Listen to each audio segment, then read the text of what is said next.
Hey guys, Rodney with Soundsmith here. I am the lesser half of Soundsmith. You guys are probably a little more familiar with Shannon. That would be her right there. Hey, I wanted to touch base with you guys and first of all say I hope everyone's doing well and staying healthy. I know it's a little crazy right now with the coronavirus and everything that's been going on. But while many of you are at home, we have had more orders for the DIY ukes to pass the time. So anyhow, we wanted to update our video and give you guys a new video that correlates with the new DIY kit since we've upgraded recently. So I'll put this thing up, I'll show the new kit to you guys, go over the new parts, and we'll do a construction video. So here we go. All right guys, so I'll run over the parts with you guys here. When you open up your kit, here are the parts you should have. I guess the biggest and most obvious things you should have are your body and the neck. So here's those. You should have a fretboard that's detached. We'll attach that in a minute.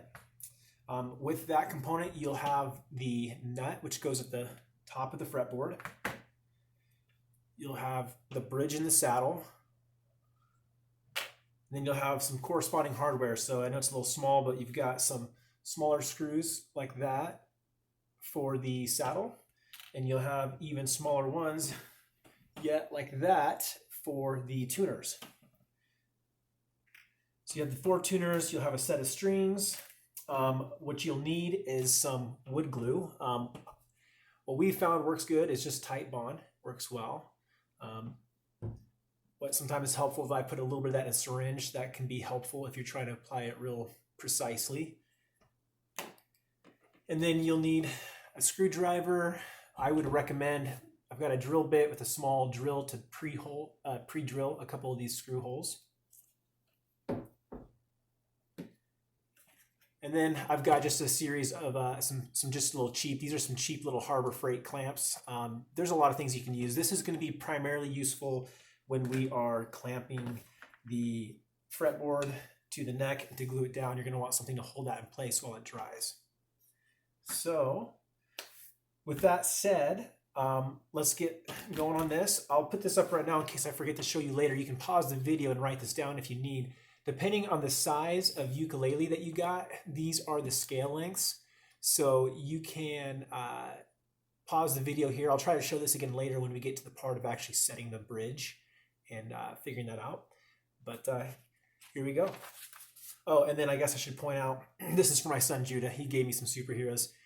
Since we're getting pretty isolated now, it just feels like good company to have Superman and whoever this guy is to help you make sure you do it right. So that's an essential part of building the ukulele is Lego, guys. All right, let's get going. Okay, guys, so I guess there's a couple ways you could do this, but my advice would be to start with some of the smaller pieces first so that we have a less chance of, knocking the table and spilling pieces or losing small screws and things like that. So with that spirit in mind, I'm going to start with the tuners. And the reason for that is because there's going to be 8 little small screws and I want to get those in here before I lose them. So first thing, you'll see this little, this piece here. Hopefully you guys can see that okay. This is what goes on over the top of the tuning pegs. So what I'm going to do first is take the neck and just take these pieces and put that knurled end down with the tapered end on top and just push all 4 of those in like that all the way around.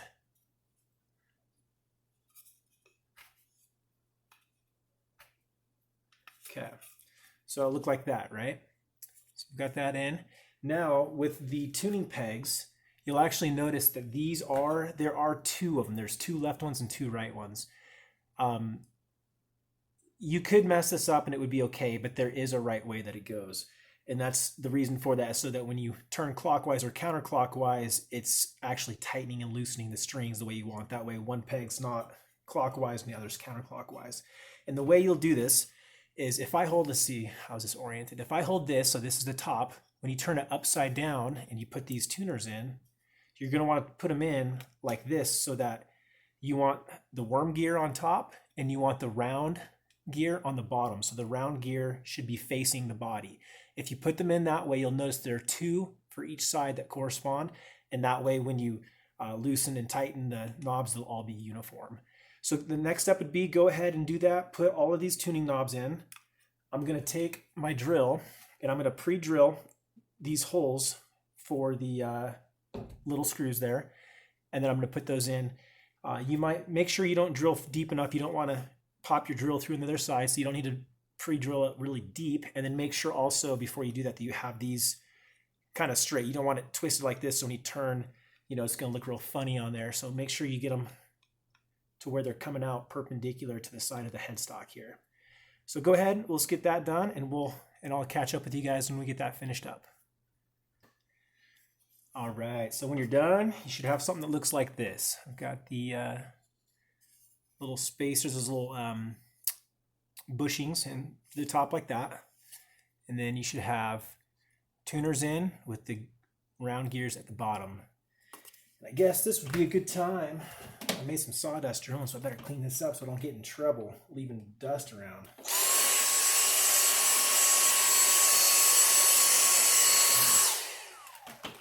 Also be careful, don't vacuum up little screws. Okay, so the next step would be the fretboard. So I want to get this on next, and the reason I want to do this next, I want to give the glue time to dry. For the sake of making this video, I'm going to keep chugging along, but it would probably be advisable to do this much and let this sit overnight before you move on. So let the glue set up. So here's what we're going to do with this guy. You're going to want to get the nut, which is the smaller piece for the strings here.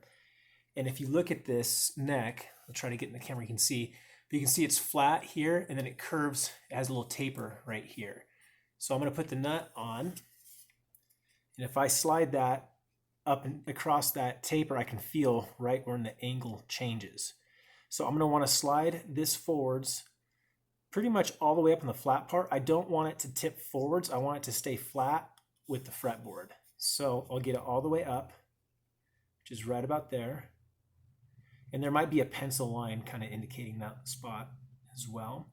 So once I get that set, then we'll put some glue and we're going to clamp on and glue the fretboard on just like that. Okay. So I'll pause it here and let you guys catch up. All right, so if you guys aren't used to working with wood glue, this is probably a little more than I need, but it's good to have it on there good and secure because I don't want any buzzes or rattling in there later when you're playing. So you can put a little glue on like that, and what works good, just take your finger and just kind of smear that around onto the wood surface to kind of spread that out. And I'm going to do that on both sides.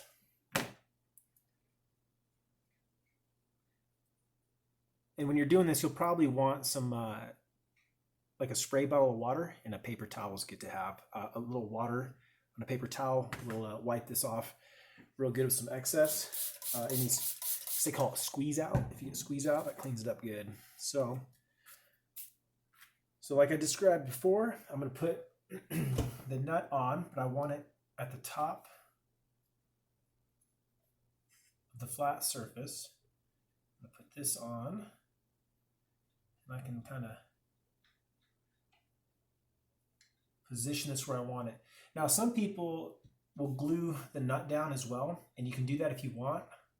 I can talk a little more about that, but for this purpose, I would advise not doing that for now, because you may want to adjust the heights. We could shim it or file it down. Once you get it where you want it, then I would say feel free to glue it in place. But for right now, I would recommend when you get the strings on and tighten it down, it's going to hold it down in place with some pressure, and that'll keep it in place just fine. Like I said, if you want to pull it out, you can put down a piece of sandpaper on a flat surface and file it down. If the action's too high, you can adjust your action on both ends that way. And once you get it dialed in where you want it, then at that point, I'd say go ahead and glue it down. But you're going to want to test play it first. So this feels pretty good to me right here. I'm going to go ahead and put some clamps on this.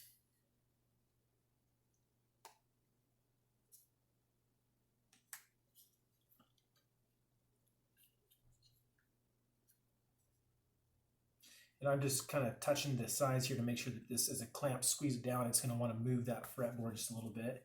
So I can still slide it around a little and keep it in place. Let's see. Okay.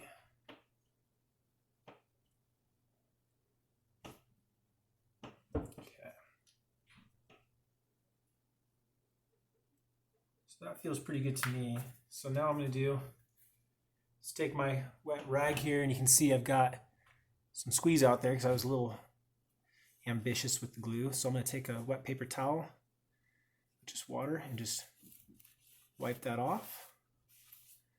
And as long as you don't leave it on there too long, it should wipe off pretty easily.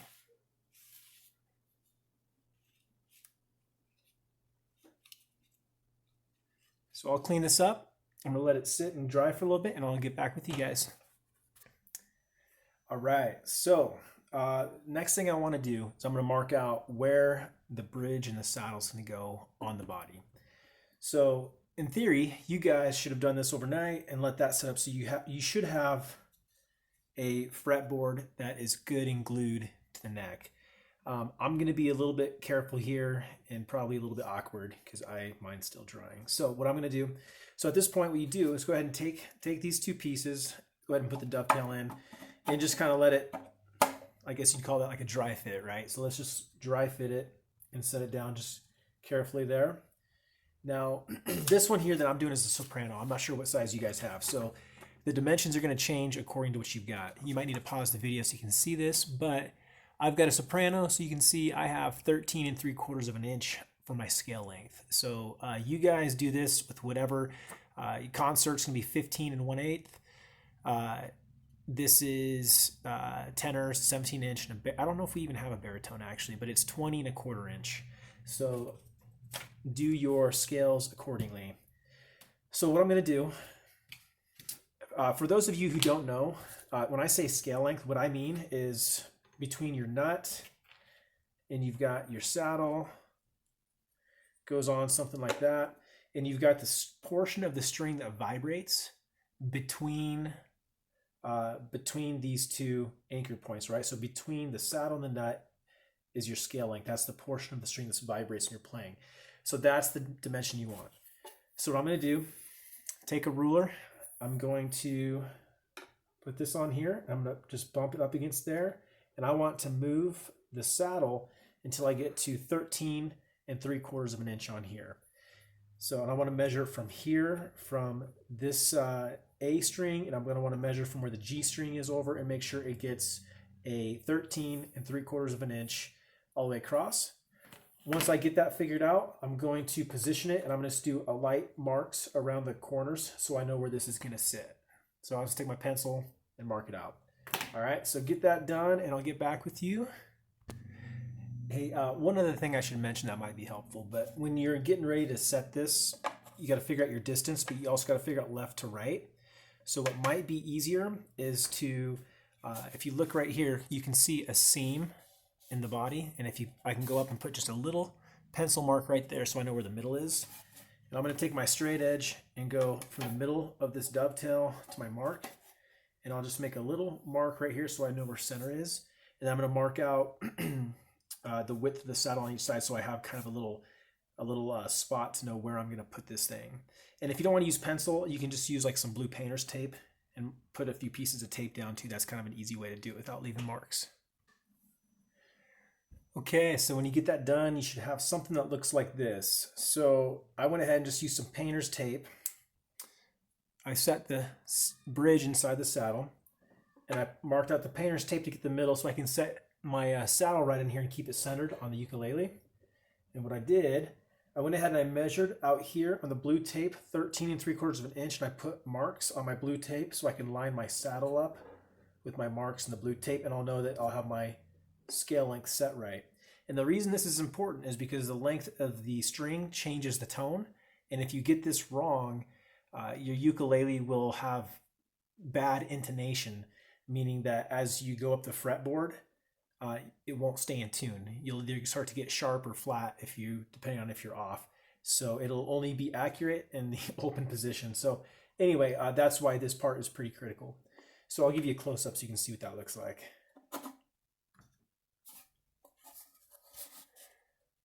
So if you can see my marks here and here, I'm going to set the saddle in like this. I'm going to line it up so the marks line up with that inside edge of my saddle, because I want the vibrating portion of the string. So it's not going to be like this. It's going to be back here like that. So it's the inside portion of my strings. So what I'm going to do is I'm going to hold that in place. And I'm going to take my drill and I'm going to pre-drill these 2 holes. And then I'm going to put my last 2 screws in to get that set. Okay, now we got that done. You should have something that looks something like this. I got the saddle, or the bridge on here with my tape, and you can see the marks are right at the front edge of this channel. So when I put the saddle in, it should all look good there. So I'm gonna go ahead and take this tape off. Don't need that anymore. And then what I'll do is the next step would be to go ahead and glue the assembly together. So for this, you're gonna want, I'd want to glue this, use a fair amount of glue. You're gonna want to get it pretty strong. And it would be advisable, I might actually go grab another clamp like this. I have a bigger one actually that goes across, and I want to squeeze it tight against, because I want to glue it real tight against the body here. So anyway, I'm going to grab that clamp. But yeah, that's going to be the next thing. So if you've got one like that, you can get it at Harbor Freight for pretty cheap. I don't know if you guys have something like that. You could just even set it up and probably just let gravity do it. If you put this thing together, glue it and set it. But the idea is that you don't want a gap in there showing. You want it to be closed up tight like that when it dries. All right, so I'm going to take this saddle out real quick here so I don't lose it. And now would be a good time for these guys. You got these 2 little white plugs. Those are to hide the screws in the saddle here. So once you get this done, you can go ahead and put those guys in there like that and pop them in.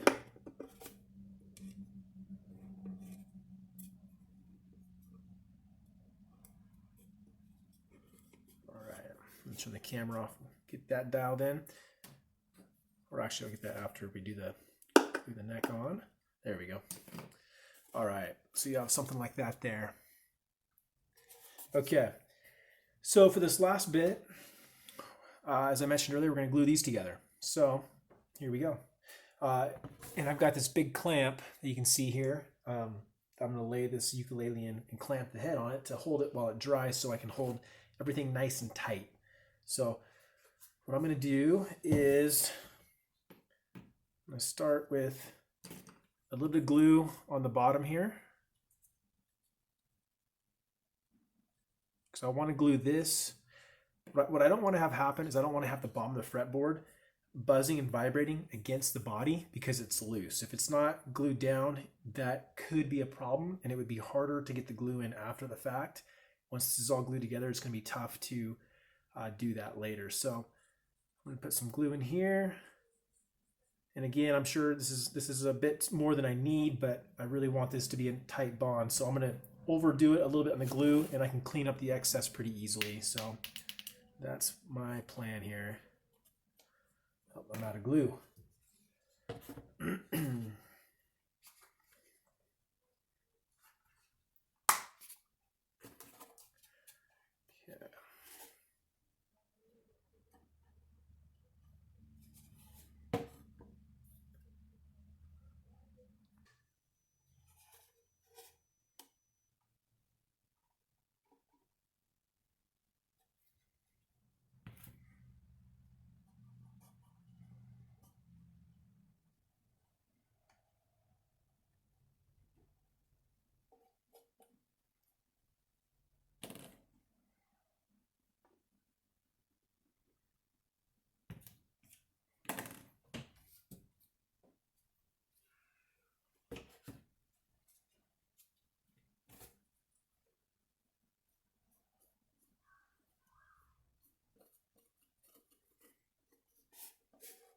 I want to get all these contact points to be anchored down good and solid.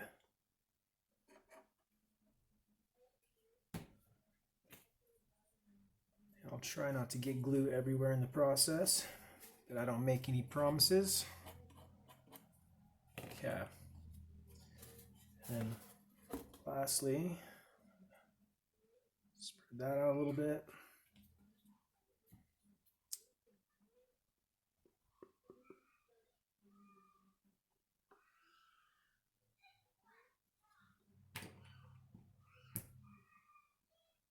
I'm wondering if you guys hear kids screaming in the background there. We are in quarantine. We're getting the quarantine crazy, and my kids are out there in the backyard. They're, I'm about 60% sure that was a fun scream. Okay, we got it all glued up. Let's put these together. See if I can do it kind of with a minimal mess. Okay. Definitely got a little much glue right there. You can see I got way too much glue on that fretboard there. So if you guys are doing it, maybe use a bit less than that. The good news is though, we can clean that up real easy. So really there's no harm, no foul there. And this glue does dry pretty clear. So as long as you don't have a big glob of it hanging out, you should be fine. Worst case, if there's a big glob coming out like that and it dries out, we don't see it, come back later with a razor blade and gently you can score it and cut off those pieces. Okay, so I'm going to go ahead and stick this in the clamp. I'll clean up this glue after it's clamped because it'll be a little easier without me having to hold on to it. So here's what that's going to look like. So I've got this clamp is definitely a little big and overkill, but it actually works kind of well for this. So I'm going to just set this clamp, set the ukulele in here. I'm going to tighten this up against the head. And not real tight, but just a little bit. This one has a soft rubber pad on here. If you don't have one, it might be worthwhile putting something like a rag or something between these sides if you don't have a clamp that has soft rubber edges. And I'm not going to tighten this real tight. I just want to tighten it up a little bit. What I want to see is something like this. I want to see those seams closed up like that. I don't want the seams to be having a gap or be open. So that looks reasonably good there. And these little DIY kits, obviously, you know, these were pretty cheap little kits. So as you guys know, so they're not, it's not gonna have the fit and finish of a $400 ukulele or something like that. But we can get it, it gets pretty tight. It closes up pretty well. And I probably should have mentioned this at the beginning of the video, but if you guys want to, if you're pre-watching this video, which would be smart, you guys could like stain, do any kind of finishing that you want to do on this ahead of time. So like if you wanted to put a stain or lacquer or put polyurethane or something like that on here, I would advise doing that stuff ahead of time. That way you don't have to try to work around all these pieces on here. And actually, if you guys do that stuff, I'd love to see that. Post it to our Facebook page if you guys see that. I'd like to see what you guys come up with. So if you decide to get a little creative or artsy with this stuff, throw some videos, email us a video, or post it up on our Soundsmith Facebook page. Okay, so I think at this point we're pretty well finished. I mean, aside from letting things dry. Actually, I forgot to check. I'm looking here for glue squeeze out in here anywhere. That looks good, and I'm looking at the bottom of it. I don't want this thing to drop out while I'm moving it around, but I'm trying to look at the bottom there where that comes together, and it looks nice and flush. I don't have any glue coming out over there. So I think we're in pretty good shape. So I'm going to let this dry. And this is pretty much it. I guess we're done. You know, you can take your saddle here. Go ahead and put it in if you want. And the nut should sit up here just fine. When you get your strings in, that's going to hold those bits in place. And like I said, don't ever glue this one down. There's no need to glue this down ever. Looks like I dropped that piece out of there. If this doesn't stay in, you might have to put just a tiny drop of glue on that if you want. So when it comes time to stringing it, what I'll do is I'll just link you guys a video. If you don't know how to tie off and change the strings on your ukulele, it is a little bit tricky, but what I'll do rather than reinventing the wheel is there's some good YouTube videos already out there that show you how to tie the knots and do that. So check the the description below, and I'll throw some links in there for that. So, all right, guys, there you go. That's it. Thanks for watching, and yeah, send us some pictures of the stuff you guys make. I want to see what you guys did. All right, God bless.